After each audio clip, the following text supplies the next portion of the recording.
On va continuer à parler, mesdames et messieurs, d'enjeux émergents. On a la chance d'avoir avec nous quelqu'un qui connaît bien ces sujets. Il est chercheur au MNHN. Sébastien Duperron va nous parler de l'importance de prendre en compte les relations hôte-microbiote en écotoxicologie. Je le dis rapidement, mais vous allez l'expliquer bien mieux que moi. Merci. Merci à tous. C'est un honneur d'être là, d'avoir été invité à faire cette conférence. Alors, j'espère que ça va vous intéresser.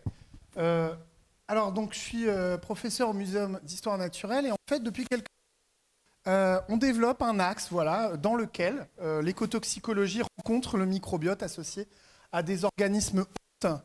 Et donc, je vais vous parler un peu de la recherche qu'on fait aujourd'hui pour la prendre comme exemple. En fait, quels sont les problèmes que ça pose, comment ça fonctionne, comment s'y prendre. Donc pour commencer, la notion de microbiote, elle émerge, c'est pas une notion si nouvelle que ça. Elle découle en fait de la notion de symbiose. La symbiose, c'est une notion introduite par Heinrich Anton de Bary et Albert Frank en 1878 pour décrire des associations entre espèces différentes. Alors tout le monde s'étripe sur les définitions de la symbiose, mais peu importe, l'essentiel c'est de savoir qu'il s'agit d'associations entre organismes. Et qu'en fait, tous les organismes vivent en interaction entre eux, avec des rôles qui sont multiples. Alors voilà, ici vous avez un exemple en fait des symbioses digestives dans différents groupes animaux, avec des symbioses qui très souvent font intervenir un nombre très limité chez ce qu'on appelle les non-vertébrés.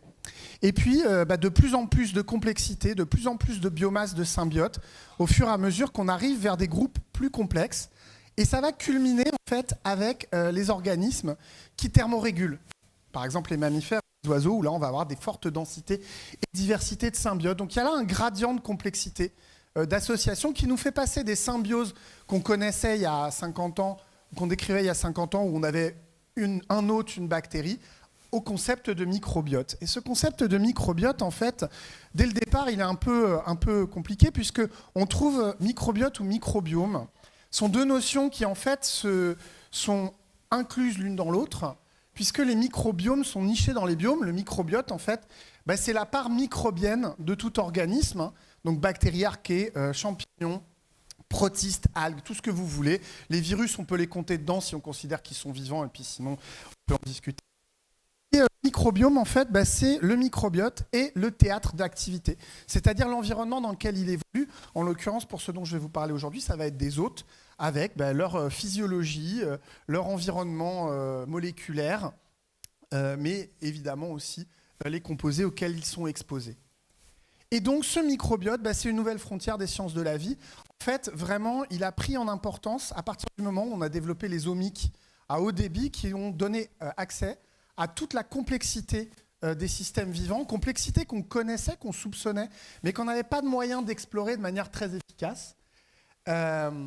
Et donc, c'est une problématique qui, à la fois, intéresse bien sûr la science, mais qui a été très rapidement vulgarisée et qui intéresse même le monde industriel, économique, notamment en lien avec des questions, par exemple, de médecine personnalisée. Et c'est aussi une notion qui va interroger les sciences de la vie, notamment un concept, parmi d'autres, qui sont interrogés, celui d'individualité. Voilà, ça c'est le titre. A Symbiotic View of Life, Never Been Individuals. Donc l'idée que notre individualité, en fait, elle est elle-même le résultat d'une association. Ou encore, Animals in a Bacterial World, a New Imperative for Life Science, un article qui vraiment a mis en avant cette nécessité d'incorporer le microbiote dans tous les volets de la biologie. Alors ce dont je vais vous parler aujourd'hui, c'est le lien avec l'écotoxicologie, parce qu'en fait, il y a des hôtes, il y a des symbiotes, il y a leur association qu'on appelle un holobionte, qui a un hologénome, et puis il y a le contexte environnemental de tout ça. C'est un environnement dans lequel on va avoir de la variabilité, on va avoir du stress, on va avoir des contaminants. Et c'est là qu'on va rejoindre la question de l'écotox. Parce que ce microbiote, en fait, il est très fréquemment, pas toujours, mais très fréquemment localisé majoritairement au niveau des épithélias, c'est-à-dire des tissus qui délimitent le milieu intérieur et le milieu extérieur. Ça peut être l'épiderme, ça peut être la muqueuse digestive. Et en fait, ce microbiote, il est très exactement à l'interface entre l'environnement et l'hôte. Et il est en fait la première ligne de défense face à une exposition. Et lors d'une exposition à un stress ou à un contaminant quel qu'il soit, en fait, ce microbiome, il ne va pas être neutre. Ce microbiote, il va réagir et interagir avec ces molécules ou ces stress. Bien sûr, il peut ne pas interagir, mais il peut séquestrer un certain nombre de molécules, il peut les dégrader, les inactiver, ou au contraire, il peut les transformer en quelque chose de pire. Donc en fait, ce microbiote, il va avoir un rôle qu'il va falloir apprécier quand on s'intéresse justement à l'issue de ces expositions. Alors, je vais m'appuyer en fait sur des travaux qu'on mène dans notre laboratoire. Dans notre laboratoire, on s'intéresse à des choses, des expositions, principalement en fait, à la question des efflorescences de microalgues productrices de toxines. Et puis, on a comme organisme modèle des téléostéens. Alors, les téléostéens, c'est très pratique. C'est les poissons à nageoires rayonnées qui représentent la moitié des espèces de vertébrés, donc une énorme diversité de modes de vie, de l'océan profond jusqu'au lac alpin, de régime alimentaire, bien sûr. Ils ont un rôle important en aquaculture. Ils ont un rôle important, évidemment, sur le plan écologique, donc c'est des modèles pertinents. Ils sont d'ailleurs déjà utilisés en écotoxicologie. Alors, ils ont des microbiotes cutanés digestifs qui sont moins complexes que ceux des mammifères. Ils ont des cycles qui peuvent être, certaines espèces, pensez aux zébras, qui facilitent la vie en fait, des expérimentateurs. Et puis, évidemment, ils soulèvent un peu moins de problèmes éthiques que les bébés phoques ou les chatons. Donc, ça permet de les étudier en faisant face à un peu moins de contraintes. Et donc, dans mon laboratoire, on a décidé de se pencher sur la question de l'impact d'un stress tout à fait ordinaire, qui est en fait le stress le plus fréquemment rencontré par les poissons qui vivent dans des lacs, c'est l'exposition aux efflorescences de microalgues toxiques. Donc, microalgues toxiques, il y en a plein de catégories. Nous, on s'intéresse en particulier aux cyanobactéries, dont un certain nombre produisent, toutes produisent des métabolites bioactifs, et parmi ces métabolites, il y en a qui peuvent être des toxines, qu'on appelle des cyanotoxines, mais il y en a aussi d'autres qui sont des molécules antimicrobiennes, allélopathiques. Enfin, il y a plein de molécules qui sont produites par ces cyanobactéries qui sont de très bons chimistes. Et en fait, nos poissons, évidemment, la manifestation la plus spectaculaire des dommages que peuvent occasionner les efflorescences, c'est quand on voit tout un tas de poissons morts dans un lac. Là, effectivement, on arrive trop tard et le problème n'est pas lié aux toxines. Là, le problème est lié à l'épuisement de la ressource en oxygène. Je dirais que ce n'est pas à ce moment-là que le problème nous intéresse. Ce qui nous intéresse, c'est de savoir quel est l'impact en fait, des cyanobactéries, des métabolites qu'elles produisent et particulièrement des toxines qu'elles produisent sur les poissons. Ça, c'est ce que faisait mon laboratoire. Et puis, depuis quelques années, on s'intéresse aussi à l'impact sur le microbiote des poissons. Alors, notre organisme modèle côté poisson, c'est le Médaca, Orysias latipes, qui est un petit poisson très écotoxicologie. On a une animalerie au Muséum d'histoire naturelle. Donc, quelques centimètres de long. Il fait son cycle de vie en 3 mois. Donc, c'est assez facile à manipuler. Et en plus, il est très résistant, donc on peut l'exposer à des conditions très difficiles. On savait déjà, avant de commencer ces travaux-là, que le Médaca, quand on l'exposait à des toxines de cyanobactéries, alors là, en fait, quelles toxines ? Eh bien, là aussi, on a un organisme modèle, Microcystis aeruginosa. C'est la cyanobactérie la plus banale, celle qui est à l'origine de la majorité des événements d'efflorescence dans les zones tempérées. Et beaucoup de souches de ces microcystis produisent des microcystines, qui sont donc des toxines qui s'accumulent en quantité importante lors d'épisodes de bloom très forts. Et en fait, ces microcystines, elles s'accumulent, les voilà, elles s'accumulent au niveau du foie et au niveau du système digestif, avec des dommages tissulaires en fait, qui peuvent conduire à la mort des individus. Donc on sait l'impact que peuvent avoir ces toxines sur les poissons, mais on ne sait pas encore l'impact que ces toxines peuvent avoir sur le microbiote qui est associé par exemple au tube digestif des poissons. Alors donc il y a quelques années, avec une étudiante en M2, Myriam Abibala, on a fait une étude pionnière. On a récupéré des microcystines pures qui étaient stockées dans un vieux frigo et on a décidé d'exposer des Médaca à ces microcystines. Et puis on a aussi exposé ces Médaca à des extraits de souches de cyanobactéries productrices de toxines. Donc, c'est-à-dire qu'en fait, là, on les expose à une espèce de jus de cyanobactéries qui va contenir des microcystines, pas que, aussi l'ensemble des autres métabolites produits par 2 souches, en l'occurrence, vert clair et vert foncé. Et on a mené en fait une étude assez simple, hein. On s'est mis dans un cadre assez classique en écotox, 28 jours d'exposition, une réplication et ainsi de suite, des contrôles. Et on a fait une exposition à un niveau assez bas, 2,5 fois la norme acceptée dans l'eau potable. Donc ça fait 2 microgrammes, 5 par litre de microcystine pure. C'est une exposition qu'on décrit après coup comme chronique. Maintenant, je peux vous le dire, la réalité, c'est qu'on n'avait pas assez de microcystine pour faire une exposition à un niveau plus élevé ce jour-là. Mais ça, évidemment, on ne le dit pas. Alors, qu'est-ce qui s'est passé au bout de 28 jours? On a étudié la communauté microbienne, enfin bactérienne en l'occurrence, associée au tube digestif des poissons et à l'eau. Alors déjà, il y a un premier trait dont on reparlera plus tard. Voilà, ça, c'est l'eau des aquariums. Vous voyez, donc chaque point représente un échantillon. Et plus 2 points sont proches, plus ça veut dire que les communautés microbiennes se ressemblent. Ça veut dire qu'on y trouve des bactéries proches entre elles et dans des quantités équivalentes. Et donc on voit déjà que nos échantillons d'eau sont plus proches entre eux que les échantillons de tubes digestifs de poissons. Ça, c'est quelque chose qu'on connaît bien en écologie microbienne, c'est la variabilité interindividuelle, qui est très forte dans les microbiotes digestifs, on le sait aussi chez l'homme. Et quand on regarde maintenant les différences justement entre les traitements qu'on a passés, le premier résultat qu'on a trouvé intéressant, c'est que les individus exposés à la microcystine pure n'étaient pas différents de ceux exposés au contrôle. Donc il n'y avait pas d'impact pour cette durée et cette dose, je précise. Par contre, ceux qu'on avait exposés aux extraits, on commençait à avoir des microbiotes qui changeaient de composition et pas de la même manière suivant l'extrait. Donc finalement, on s'est dit, la microcystine seule n'affecte pas les communautés, mais des extraits qui contiennent la même quantité de microcystine, eux, ils affectent les communautés. Donc l'effet cocktail qui a été évoqué ce matin, probablement à l'origine de ça. Alors voilà, on peut identifier certaines souches bactériennes qui vont être plus abondantes dans l'un des traitements. Voilà, exemple, un Nocardia mycobacterium, deux genres qui sont souvent associés à de la dysbiose. On les voit surreprésentés en fait chez les individus exposés à l'extrait vert clair, donc à l'un des deux extraits. Alors pourquoi nos deux extraits produisent des effets différents? Alors pour le savoir, on s'est interrogé sur en fait qu'est-ce qu'ils contiennent. Donc on a fait une analyse métabolomique de ces extraits de 2 souches de microcystis.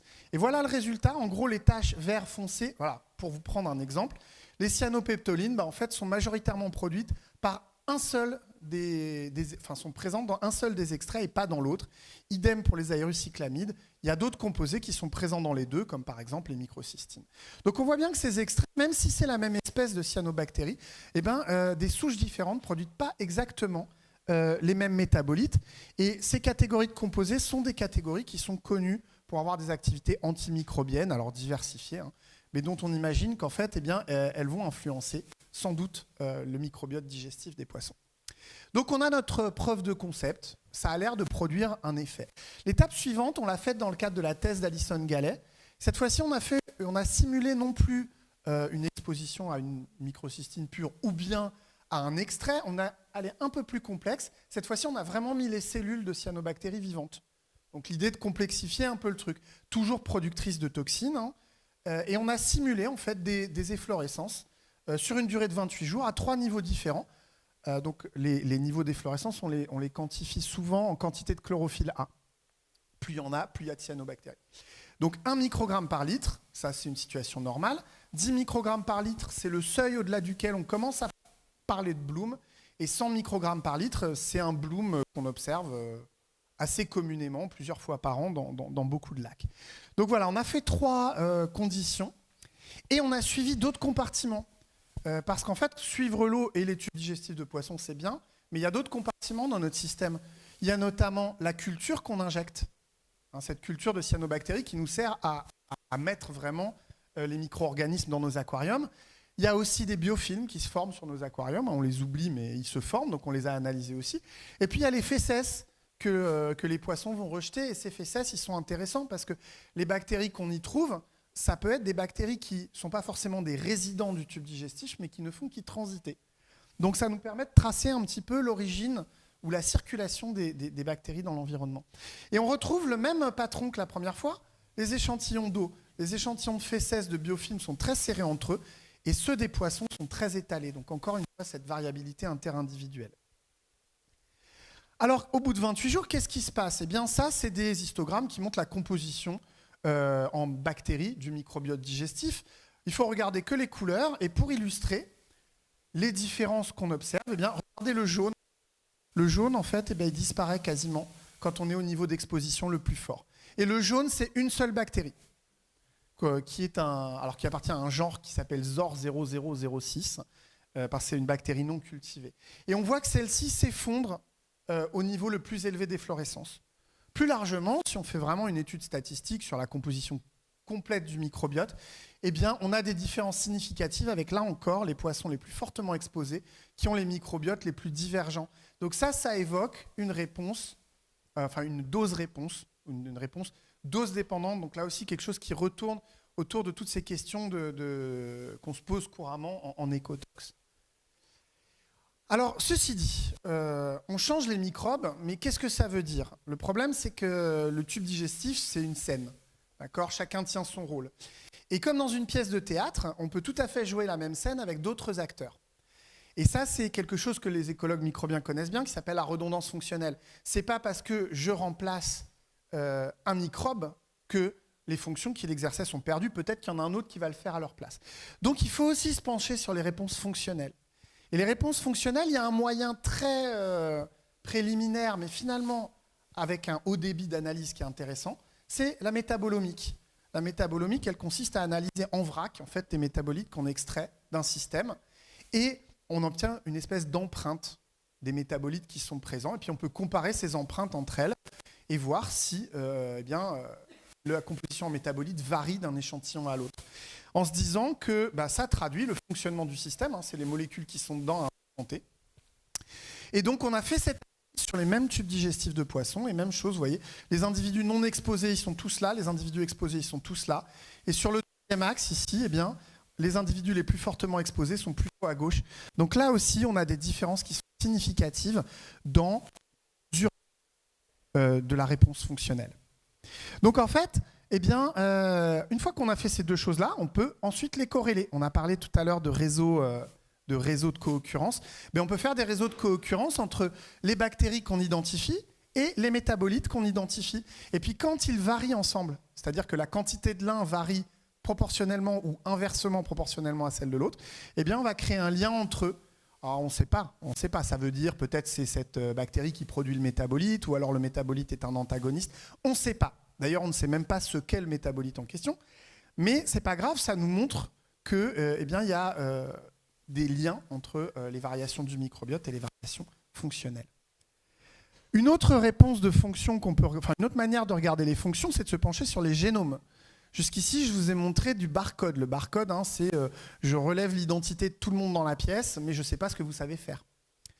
On a aussi séquencé le métagénome du microbiote associé aux poissons non exposés et à ceux qui ont été le plus fortement exposés, donc les 100 microgrammes par litre.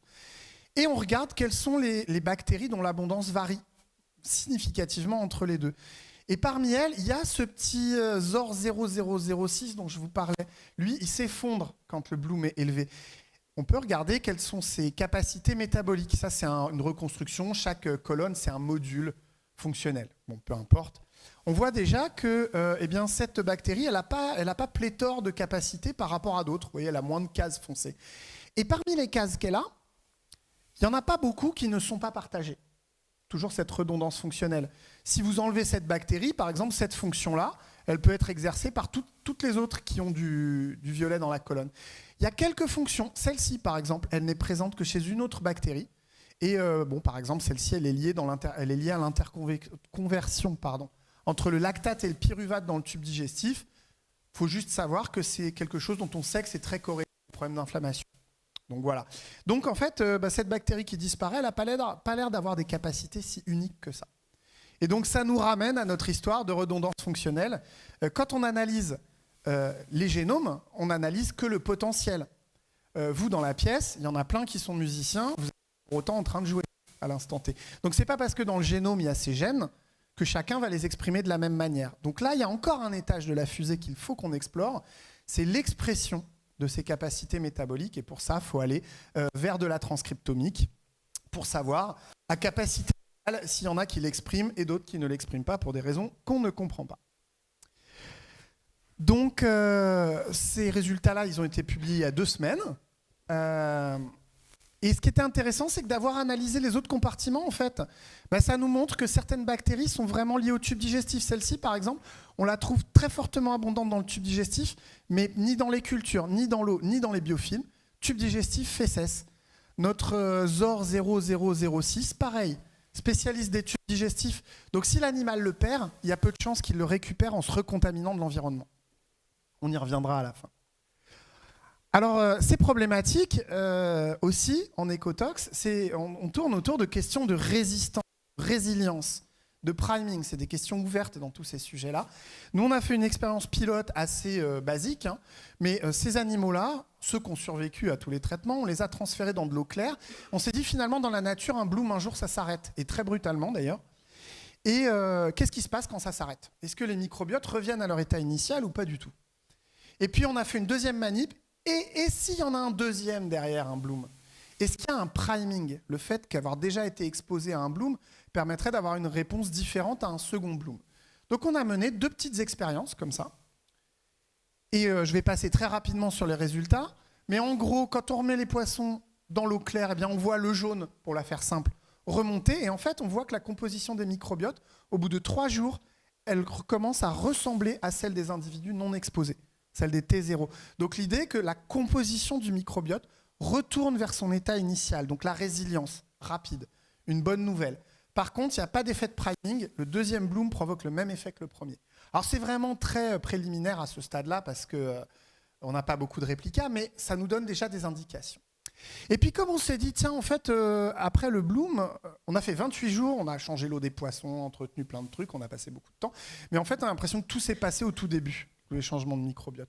Donc avec Pierre Foucault en master, on a fait une manip où on a juste suivi la cinétique de la réponse du microbiote au plus fort niveau de bloom par une exposition, puis après on a analysé des poissons après 1 jour, 2 jours et 4 jours pour voir à quelle vitesse ces changements de microbiote se produisaient. Et ce qui est intéressant, c'est que, là je reprends encore une fois, c'est mon fil conducteur, mon ZOR 0006, parce qu'il représente en fait ce qui se passe dans la communauté, on voit qu'après 1 jour, les bleus, c'est ceux qui sont restés dans l'eau. Donc les bleus, on voit que ça baisse en 4 jours quand même, l'abondance de ce symbiote, mais ça baisse beaucoup plus vite lors de l'exposition à 100 microgrammes. Et à tel point qu'en fait, au bout de 2 jours, il n'y a déjà plus ce symbiote dans le tube digestif du poisson. Donc là aussi, une réaction très rapide et significativement différente selon qu'on est exposé ou pas. Donc le bloom, même s'il est de courte durée, il produit un effet. Après, on va parler de l'œuf et de la poule. Il y a des effets donc, sur la composition du microbiote et puis il y a des effets sur les métabolites, ce métabolome dont j'ai parlé tout à l'heure. Donc on a refait la même analyse de métabolomique et après, on a fait une petite expérience. On a juste mis face à face la dynamique des changements qui surviennent dans le microbiote et des changements qui surviennent dans le métabolome. L'idée de ce petit graphe, parce qu'on a mis au point une méthode pour ça, c'est qu'en fait, au bout de 4 jours, il y a 100% du changement qui a eu lieu. Donc c'est pour ça qu'on termine à 100 ici et là. Et on regarde par rapport à ces 100%, quel pourcentage a déjà eu lieu au bout d'une journée ou de 2 journées. Exemple, si microbiote et métabolome changent au même rythme l'un que l'autre, on va suivre cette droite-là. Au bout de 2 jours, vous voyez, il y a 60% peut-être du changement qui a survenu au niveau du microbiote et 60% au niveau du métabolome. Et donc ça veut dire que ça change à peu près à la même vitesse. Par contre, quand on est en exposition, le microbiote change beaucoup plus vite. Au bout d'une journée, on a déjà 50% du changement total du microbiote qui est visible contre 12% du changement en métabolome. Qu'est-ce que ça veut dire? On ne sait pas. Mais en tout cas, ça nous montre que lors d'une exposition, le microbiote réagit encore plus vite que le métabolome. Donc on aurait vite fait de se faire une petite théorie dans laquelle c'est les changements du microbiote qui drivent les changements du métabolome. Ça n'est qu'une hypothèse et on ne la teste pas, mais c'est une hypothèse de travail. Voilà. Ce que dit ce travail-là, c'est que même les efflorescences courtes ont un effet. Or, dans la nature, il va s'en succéder un paquet. Bon, alors, tout ça, ça a été publié aussi, mais on s'en fiche. Et dans la vraie vie, ça donne quoi? Parce que tout ça, on le fait au laboratoire, dans des conditions qui n'ont à peu près rien à voir avec ce qui se passe dans la nature. Donc, on a profité d'un projet où on explorait la diversité microbienne des lacs franciliens, avec un bateau sur lequel il y a Benjamin Marie, pour ceux qui le connaissent, je crois que beaucoup de gens ici le connaissent, voilà, avec ses lunettes de soleil et sa casquette. Et on a en fait 9 lacs en Île-de-France qui sont le long d'un gradient d'eutrophisation. Donc il y en a des très eutrophisés, il y en a des presque oligotrophes. Et on a pêché des poissons. Donc les voilà, ils sont listés là par gradient en fait, d'eutrophisation. Et on a pêché 2 espèces de poissons, la perche normale et la perche soleil, qui est considérée comme une espèce invasive. Et on a analysé leur microbiote. Alors voilà, 10 individus à chaque fois. Et puis 3 lacs plutôt, qu'on pourrait classer oligotrophes, 3 lacs hypereutrophes et puis des choses entre les deux. Je vais passer assez vite. Là, on a la composition du microbiote. Alors qu'est-ce qu'on voit ?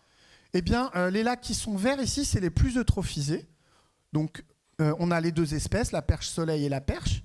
Et puis, on voit, par exemple, que sur le lac le plus eutrophisé, on a ce groupe-là, là, les verrucomicrobiota, qui sont très abondants dans le tube digestif et qu'on ne trouve pratiquement pas ailleurs. Donc, manifestement, il y a des particularités des microbiotes de poissons qui sont corrélées au fait d'être dans un lac très eutrophisé. Idem, on va comparer les compositions des communautés. Et en fait, ce que nous montre ce graphe-là, c'est que le premier élément qui structure les communautés, c'est le fait d'appartenir à l'une ou l'autre des espèces, la perche ou la perche soleil. Et puis le deuxième, avec une autre métrique, je n'ai pas trop le temps de rentrer dans les détails, mais le deuxième nous montre que ces poissons qui sont sur le lac de Champs-sur-Marne, qui sont ceux avec les verrucomicrobiota, mais en fait, les 2 espèces ont aussi un microbiote assez différent de ce qu'on rencontre chez les autres. Donc le lac le plus eutrophisé, il y a des choses qui surviennent au niveau du microbiote. Alors en fait, tout ça nous dit quoi ? Tout ça, si on essaye de l'intégrer, c'est vraiment le début de ces travaux-là, mais je trouvais que c'était, voilà, quand tu m'as demandé de faire cette présentation, je me suis dit, après tout ça, ça illustre un peu cette écotox microbienne. Donc on a des poissons avec leur microbiote, et puis un fonctionnement harmonieux, et puis vous allez avoir un bloom. Et après ce bloom, on va avoir une réponse dose dépendante de la composition du microbiote et puis une altération du fonctionnement du système, plus ou moins marquée. Mais la bonne nouvelle, c'est que quand le bloom s'arrête, au bout de quelques jours, on va avoir un retour du microbiote à son état initial. Quant aux fonctions, ce n'est pas encore clair. Est-ce qu'elles reviennent à un état harmonieux ou est-ce que ça empire ? Ce n'est pas aussi net que ça dans nos résultats. Mais en tout cas, ces efflorescences, c'est un épisode très banal dans la vie des poissons. Et maintenant, on veut savoir si ça, c'est généralisable à toutes les cyanobactéries, parce que les microcystis, elles sont planctoniques. Mais il y en a d'autres qui font des biofilms, il y en a d'autres qui font des petites pelotes.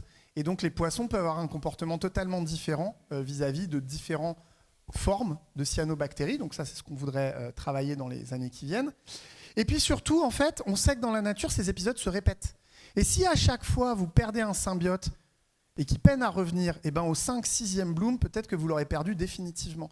Donc ça pourrait être à l'origine d'un phénomène de dérive du microbiote, avec potentiellement la perte définitive de symbiote, et donc peut-être un impact sur la fitness à long terme. Donc fitness, voilà, niveau de reproduction, ou encore taux de croissance. Donc tout ça, c'est un forçage qui est très mal connu, qui pourrait à terme influencer le microbiote et ses fonctions, et aboutir à un microbiote non optimal. Et ce qui est intéressant aussi, c'est que je vous ai pris ZOR 0006, qui est un firmicute, comme fil conducteur dans mon exposé, parce qu'en fait, il y a quelques groupes comme ça dont on se dit, tiens, ça sera peut-être des indicateurs, ça pourrait être des bioindicateurs microbiens d'une exposition récente à des blooms. Donc en fait, tous ces éléments-là ne font qu'illustrer ce que vous nous dites depuis ce matin, c'est la pertinence d'une écologie qui prendrait en compte le microbiote, alors là, en l'occurrence, associé à des hôtes. Donc on en revient, voilà, situation pré-exposition, l'exposition, donc toutes ces interactions entre contaminants qui soient naturels ou produits par l'homme et microbiote sont à explorer, mais aussi toutes ces réponses finalement, qu'est-ce qui est corrélé, qu'est-ce qui est la cause. Dans la nature, on observera des corrélations. Dans un laboratoire, on peut espérer tester des causalités. La temporalité de ces réponses, la nature des changements de communauté, sont-ils reproductibles ? Sont-ils liés au hasard ? Sont-ils toujours les mêmes ? Est-ce qu'on aboutit à un état de dysbiose ? Et la dysbiose, c'est le double maléfique d'un truc que personne ne sait définir, qui s'appelle l'eubiose. C'est-à-dire le microbiote sain. Il n'existe pas, le microbiote sain. Personne ne sait le décrire. Donc on a des problèmes conceptuels. Dans cette écologie qui prend en compte le microbiote, cette écotoxicologie, finalement, elle s'intéresse à la réponse des populations à des contaminants. Tout simplement, voilà, l'idée, c'est d'y intégrer le microbiote qui peut-être a un pouvoir explicatif sur tout ce qu'on observe dans la nature. On avait théorisé ça avec quelques collègues dans une petite revue. Mais alors en fait, c'est pas si simple. D'abord, on pourrait, si j'étais mon propre reviewer, si j'étais le reviewer 3, vous savez, celui qui jette l'article, je dirais, est-ce que le Medaka, c'est un bon modèle? Parce que votre animal, il est domestiqué. Donc de toute façon, son microbiote a strictement rien à voir avec celui de l'animal sauvage. Donc toutes les réponses que vous mesurez, c'est n'importe quoi. Voilà, donc on est obligé de s'intéresser à nos modèles, de décrire leur microbiote, de voir quelle est sa stabilité. Est-ce qu'il est labo-spécifique? Est-ce qu'il est un sous-échantillon du microbiote naturel? Est-ce qu'il est un sous-échantillon pathologique du microbiote naturel? On est obligé de s'interroger là-dessus. Donc voilà, par exemple, nous, on travaille sur notre Medaka et on commence à explorer son microbiote pour voir comment ça fonctionne. Donc il faut s'interroger sur nos modèles. Comment on design les expériences? Je l'ai déjà dit 2 fois, mais une chose qui est frappante quand on travaille sur les microbiotes associés à des animaux, c'est sans doute pareil avec les plantes, c'est la variabilité intra-individuelle qui est énorme. Et vous connaissez tous la règle d'or de l'écologie. N égale pas assez. Donc quand on travaille sur ce genre de questions-là, on est obligé d'avoir ça en tête en disant quand on design nos expériences, il faut que N soit quand même assez élevé pour qu'on s'approche de N égale assez. Parce que le reviewer 3, il ne vous ratera jamais là-dessus. Ensuite, quand on design des expériences, évidemment, on se met, nous, en microcosme. C'est un joli mot pour dire qu'on travaille dans des aquariums de 10 litres. Alors là, on contrôle la plupart des paramètres. On est précis, on sait ce qu'on fait, on sait ce qu'on met dedans. C'est répétable, c'est reproductible. On les a conduits plusieurs fois, ces expériences. Bon, c'est relativement court terme, c'est une situation éloignée du réel. Évidemment, là, on est dans des circonstances où on peut espérer approcher la causalité. On change un paramètre, il se passe un truc, causalité probable. La nature, elle n'est pas comme ça. La nature, évidemment, on observe des choses qui sont réalistes, c'est le réel, mais c'est tellement plus complexe. On peut faire des expériences à long terme, ça coûte cher, c'est compliqué, et surtout, il y a énormément de facteurs confondants. Est-ce que la réponse qu'on observe, elle est liée à ce qu'on croit, le niveau d'eutrophisation dans nos lacs, ou est-ce qu'il y a un contaminant quelque part qu'on n'a pas mesuré, qui est lui, en fait, à l'origine de tout ce qu'on voit? Donc, en fait, il faut faire dialoguer, et on en a parlé aussi ce matin, c'est ce fameux changement d'échelle qui est si compliqué à réaliser. Donc, en fait, il faut adapter les protocoles standards d'Ecotox. Il faut évidemment développer des approches quantitatives pour la dose-réponse, la Noël, enfin toutes ces questions normatives sur lesquelles on pourrait, qui ont déjà été abordées ce matin. Travailler sur la temporalité, la résistance, la résilience. On le sait, dans la nature, rien n'est stable. Donc en fait, ce qui est important, c'est la dynamique de tous ces phénomènes-là. Les multi-omiques sont quand même particulièrement appropriés pour l'exploration des réponses quand on n'a pas d'a priori. Et il faut toujours réfléchir à la pertinence des organismes modèles, parce que nos organismes modèles d'écotox ou de toxicologie sont-ils de bons organismes modèles pour l'écotox microbienne? On a le droit de se poser la question et d'évaluer les notions de dysbiose et de biose pour à terme aller vers le prédictif. Voilà, donc le microbiote, c'est une interface dynamique entre l'hôte et l'environnement. Il est influencé et il influence tout ce qu'il y a autour. Il agit comme un filtre entre l'hôte et l'environnement, donc on doit l'explorer. On doit l'explorer dans toutes ses dimensions, y compris virus, eucaryotes. Donc toutes ces études-là, évidemment, sont assez prometteuses, à tel point que, si on veut paraphraser Dobzhansky, qui disait que rien en biologie n'avait de sens, hors l'éclairage de l'évolution, on est entre nous, voilà, hein, on va dire, rien en biologie ne fait sens hors de l'éclairage du microbiome, sans pour autant sombrer dans l'excès, il n'explique pas tout non plus, mais donc l'écotox non plus. Et voilà, tout ça, c'est les gens avec qui, une partie des gens avec qui on a conduit ces travaux, et sans qui on n'aurait rien fait. Donc merci.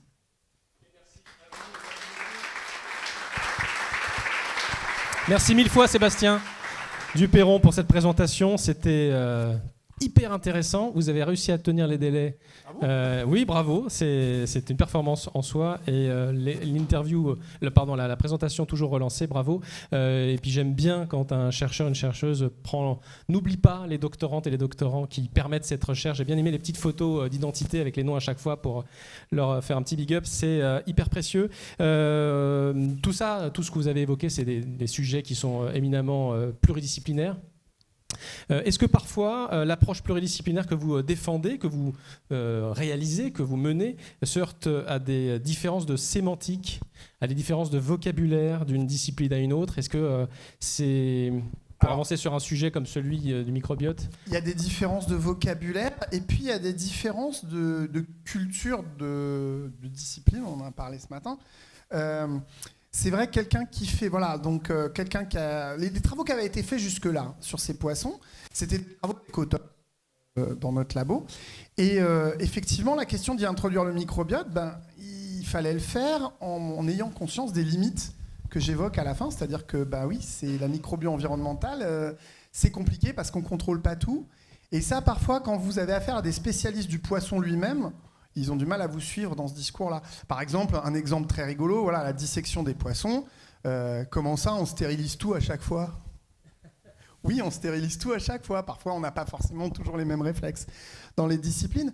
Et puis, la question du vocabulaire, je dirais, elle est secondaire parce qu'on arrive toujours à passer outre. Mais c'est sûr que microbiote, microbiome, holobionte, symbiose, tout ça, c'est des termes qui ont... C'est des termes qui sont arrivés dans la littérature scientifique il n'y a pas si longtemps que ça. Alors, symbiose, ça fait 150 ans, mais les autres, c'est plus récent. Je ne parle pas de symbiose, évidemment. Les définitions, pareil, je reste sur cette notion de vocabulaire. Tout à l'heure, vous avez commencé en disant, sur un concept aussi vieux que la symbiose, on n'est pas toujours d'accord. Alors, j'ose pas vous poser la question sur l'holobionte. Alors, sur la symbiose, on n'est pas d'accord. Il y a au moins une quinzaine de définitions. En même temps, sur la vie, il y en a 121. Donc, ça va. Plus le concept est général, moins on s'entend. Et effectivement, sur le microbiote, c'est pareil. Alors, le microbiote, tout le monde est d'accord. Le microbiome, tout le monde est d'accord. L'holobionte, l'hologénome sont des choses assez débattues. On ne va pas faire une table ronde spécialement sur cette notion, promis. Quoique, non. Si vous avez des questions, mesdames et messieurs, des remarques, des points de vue, n'hésitez pas à les partager maintenant. Et puis, je suis sûr qu'il y a plein de questions sur le chat aussi. Donc, je crois qu'on a des... Non, ne me faites pas de cette tête-là. Je suis sûr que si, en fait. Ce travail de recherche-là, que vous nous avez synthétisé, ça représente combien de temps, combien d'années, On a démarré en 2018. Donc, on a démarré avec le stage de Myriam Habiballa en 2018. Qu'est-ce qui vous occupe aujourd'hui ? Là, finalement, ce travail-là, il est un peu derrière vous. Si vous arrivez à le présenter, à le synthétiser, c'est que vous en avez fait un peu le tour, en tout cas, dans une large mesure. C'est quoi votre caillou dans la chaussure aujourd'hui ? Le chercheur travaille sur quoi, s'intéresse à quoi par rapport à ça ? Par rapport à ça, le caillou dans la chaussure, c'est qu'en fait, on a un projet plus large sur les lacs, celui où on a pêché les poissons, et on regarde le reste du microbiote au niveau des lacs. Et le caillou dans la chaussure, c'est la dynamique. Pour moi, il y a un autre élément quand on va dans la nature qu'on a du mal à appréhender, c'est la variabilité qui existe entre les saisons, qui existe entre les lieux, qui existe entre les individus qu'on prélève ou les échantillons qu'on prélève, et les échelles, toujours les échelles de temps et d'espace qui sont extrêmement difficiles à appréhender. Par exemple, le microbiote d'un lac, il va varier en quelques heures. Alors quand on fait un prélèvement par mois, on a l'impression de voir des choses très intéressantes, mais si ça se trouve, en fait, le niveau de variation qu'on observe d'un mois à un autre n'est pas supérieur au niveau de variation qu'on pourrait observer à 3 jours d'écart. Voilà, donc il y a vraiment cette question d'échelle, parce que en fait, on regarde des oscillateurs, quand on regarde tout ce qu'on fait là. Tout ça, en fait, rien n'est stable et tout bouge tout le temps. Et on ne sait pas quelles sont les périodicités de ces variations. On ne sait pas comment elles se cumulent ou s'annulent. Et tout ça, ça nécessite de l'échantillonnage très régulier sur le terrain et un travail à très très long terme. Définissez très très long terme.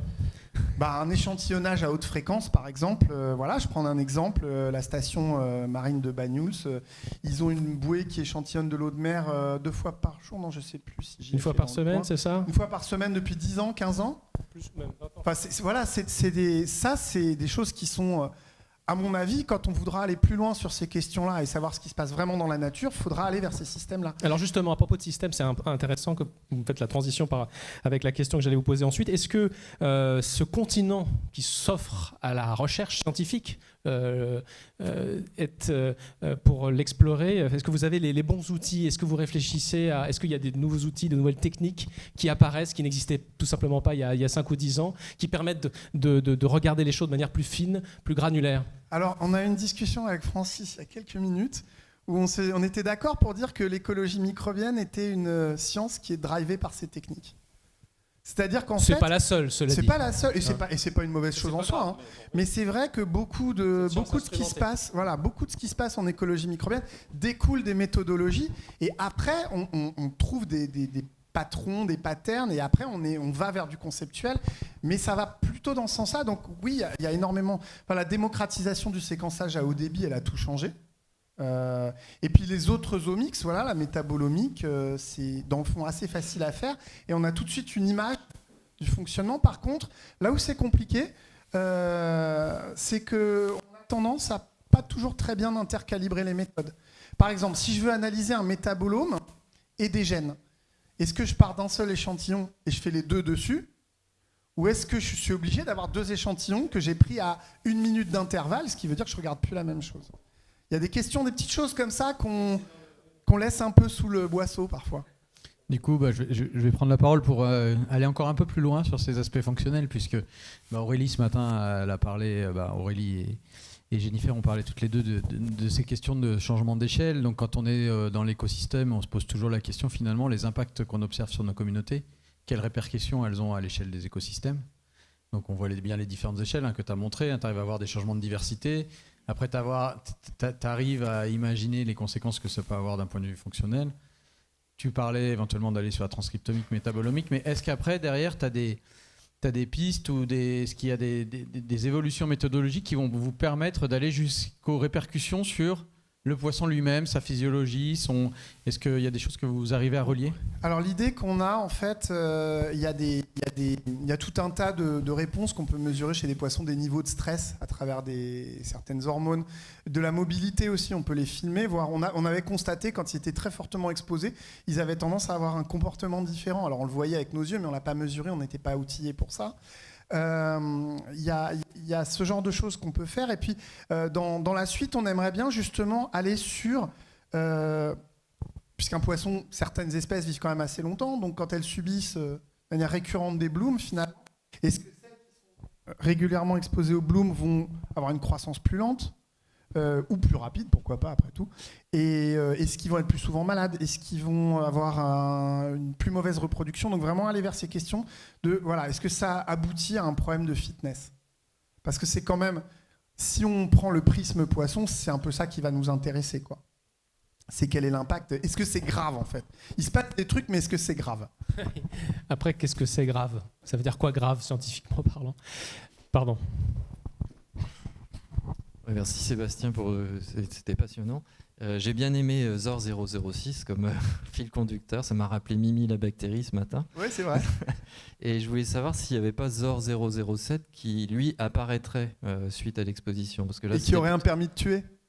Exactement. Je voulais t'emmener là-dessus. Ouais. S'il y a ça aussi... Sur la blague, bien sûr. Alors c'est compliqué parce que les poissons, en fait, quand on s'intéresse au microbiote de tubes digestifs d'animaux sauvages, ou presque sauvages, les médacailles, en fait, le problème, c'est qu'on tombe, avec nos méthodes, on va au genre, en général. Donc, et le problème, c'est que je prends un genre Vibrio. Vibrio, il y a des symbiotes qui produisent de la lumière chez une petite sèche, il y a des pathogènes mortels, il y a des symbiotes qui sont mutualistes. Donc en fait, avec nos méthodes de séquençage, on n'arrive pas à discriminer. Donc on voit des choses monter, on voit des genres dans lesquels on connaît des pathogènes qui montent en abondance. Alors ça nous fait plaisir de penser que c'est peut-être des pathogènes qui montent en abondance, mais c'est peut-être pas du tout ça. En fait, on n'en sait rien. Et j'essaie de me battre contre moi-même pour pas écrire ce genre de phrases qui me feraient plaisir, mais dont je suis pas sûr du tout. Donc peut-être que dans les évolutions technologiques, avoir une meilleure affiliation. Parce qu'effectivement, dans le monde microbien, les espèces, ça vaut déjà pas grand-chose. D'ailleurs, ça coupe le micro. Mais les genres, c'est encore pire. Donc, en fait, avoir l'identification à un genre nous renseigne très, très peu sur les fonctions. Une question? Merci beaucoup pour cette présentation super intéressante. En fait, dans les poissons, il y a toujours des parasites. Comment vous prenez ça en compte, à la fois en termes d'impact et en même temps, ils ont des microbiomes aussi, les parasites. Alors, comment vous faites? C'est une très bonne remarque. C'est vrai que les poissons ont toujours des parasites. Alors nous, ce qu'on fait avec nos médacas, c'est qu'en fait, on fait aussi de l'histologie dessus. C'est-à-dire qu'on fait de l'histologie à haut débit pour regarder justement l'état des tissus Donc bien sûr, on ne peut jamais exclure complètement. Par contre, les parasites protistes, on en détecte parfois, parce que dans nos banques de 16S, on voit des 18S qui sortent, donc c'est le marqueur eucaryote. Et effectivement, on identifie quelques parasites. Ce n'est pas quelque chose qu'on a encore évalué. Alors, il se trouve que nos poissons d'aquarium sont très peu parasités. Mais c'est sûr qu'il y a une charge parasitaire qui est aussi un paramètre important, ouais. Surtout dans la nature. Une question sur le chat, si vous en êtes d'accord. Quelle approche suggérez-vous pour faire le lien entre exposome, microbiote et hôte d'un point de vue structure et fonction? Vous avez 2 heures. Là, moi, je vais prendre un j'ai 2 heures. café. Quelqu'un veut quelque chose? Qui a posé cette question? Est-ce qu'on peut avoir le nom de la personne?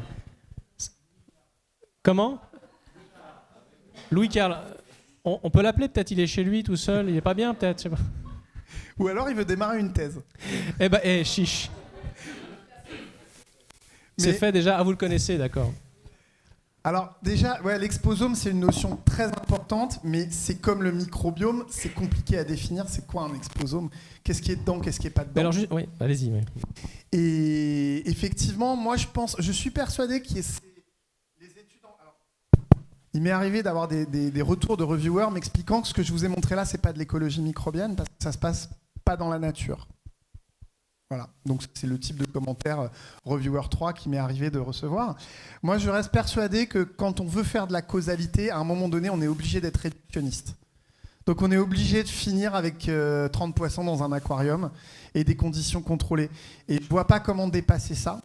Mais effectivement, je pense qu'il faut absolument essayer de systématiser les changements d'échelle. C'est-à-dire qu'il ne faut pas s'arrêter là, il faut essayer d'aller... Bon, no comment. Y a-t-il une autre question, éventuellement, mesdames et messieurs? Non? Oui, madame. C'est pas sur le génome, là. Je voulais juste te demander, Sébastien. Donc, écoute, tu as parlé de l'obiote, dysbiose ou obiote. Donc, justement, et après, tu as parlé aussi de poissons non exposés, exposés une fois, exposés deux fois, les priming.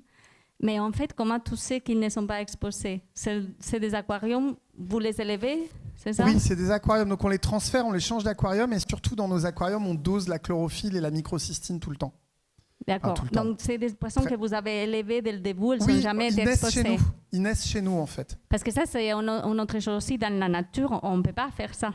C'est-à-dire on a toujours des poissons qu'on sait que, sauf si on les prend des juvéniles. Et donc là, effectivement, nous, on travaille sur les juvéniles et effectivement, là, on a vraiment un développement depuis le début et donc on peut étudier de cette façon. Ouais, non, ceux-là, ils naissent chez nous, donc on fait l'élevage nous-mêmes. Voilà, donc je pense que pour la nature, on a une possibilité, c'est ça, de commencer du début du développement. Alors, il y a aussi tous les systèmes d'encagement. On prend des poissons qu'on élève nous-mêmes, puis on les met dans une petite cage et on les met dans l'eau quelques jours. Bon, ça peut aussi être une option à considérer pour ce genre pour faire un espèce de mésocosme, un truc entre les deux, quoi. Ouais, très bien. Merci. Merci 1000 fois. On a appris plein de trucs, en tout cas moi beaucoup. Merci 1000 fois.